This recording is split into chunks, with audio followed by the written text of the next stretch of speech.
Before I got monetized, I thought you needed to go viral, get crazy views, but I found out the truth and I'm going to share them with you. Welcome to Module 3, and in this lesson, I'm going to be breaking down how YouTube monetization actually works. Because if you don't understand this part clearly, it's easy to burn out or focus on the wrong things and it's going to waste your time. So I'm going to walk you through what you need to qualify, what YouTube pays for, and what affects your income even after monetization.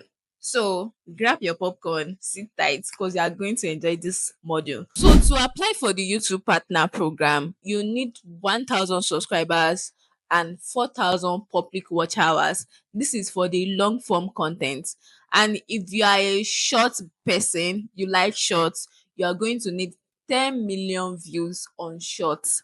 Yes. So in my opinion, I always tell people to go for the long form content because unless you are sure that the kind of content that you are going to be posting on shorts are viral worthy, that you are very sure that you can get that 10 million views on shorts, and you know it will be difficult than getting 4,000 public watch hours. So in my opinion, I think the long form route is very, very realistic.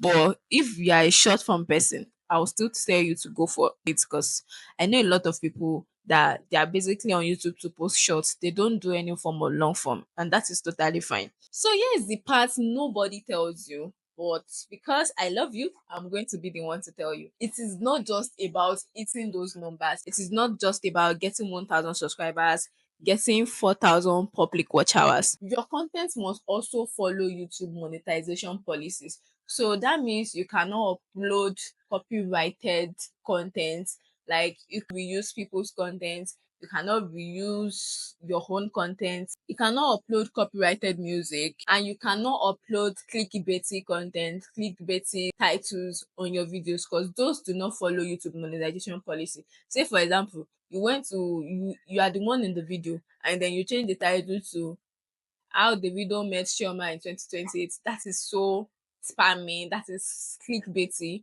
You are not following YouTube monetization policy. Or you are recording a video now and there is a popular artist playing in the background or any kind of music that is copyrighted, and you go ahead and upload those videos to your channel, you are going to get copyrighted. You are not going to get monetized. Also, reuse content. You went to go on YouTube, go and download people's content and upload on YouTube, and the person go and strike you for copyright, you are going to get demonetized or not get monetized at all. So those are the things that you need to watch out for on your content.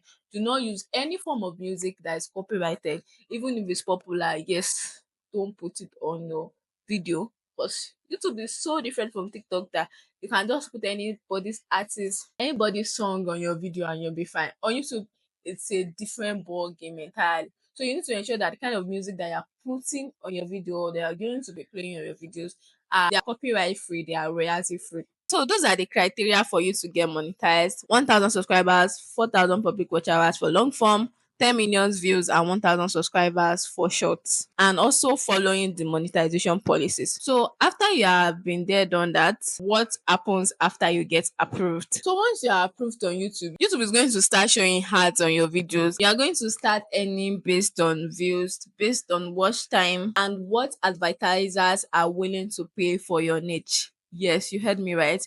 YouTube actually pays for niche on YouTube. So it is not just any kind of niche that you can get paid a lot of money on, which is the mistake a lot of people make on YouTube. People just want to post content. I'm like, oh God, once I hit monetization, I'm going to blow. You might be in for a surprise because if you're in the niche that YouTube does not pay well for, you're going to be working. It's the only sense that you'll be able to show for it.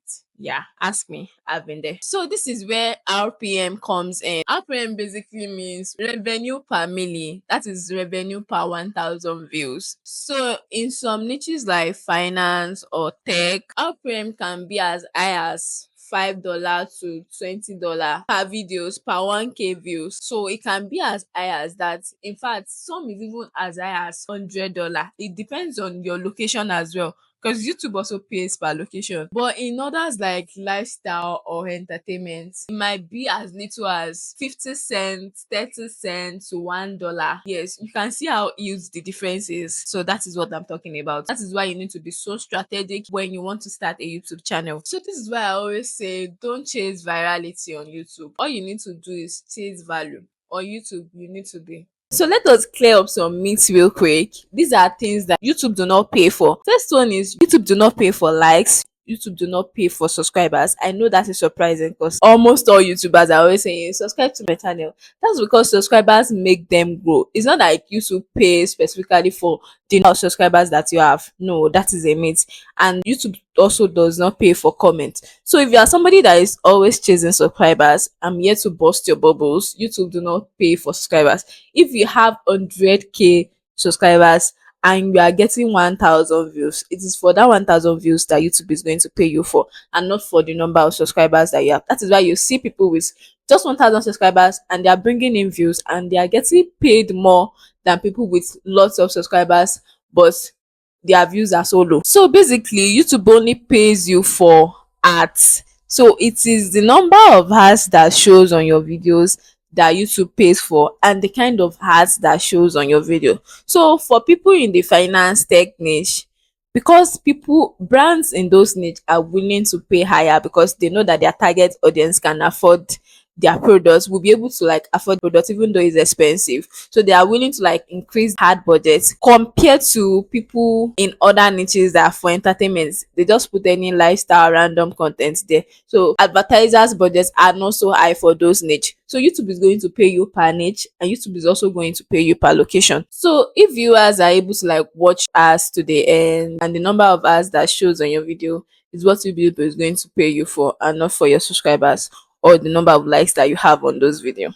Although they are going to help you grow, that is not to say do not tell people to subscribe to your channel. Of course, tell them because it helps your channels grow. Tell people to like and comment. It helps your channel. But keep in mind that those are not what is going to pay you on YouTube. Now let's move on to the second lesson.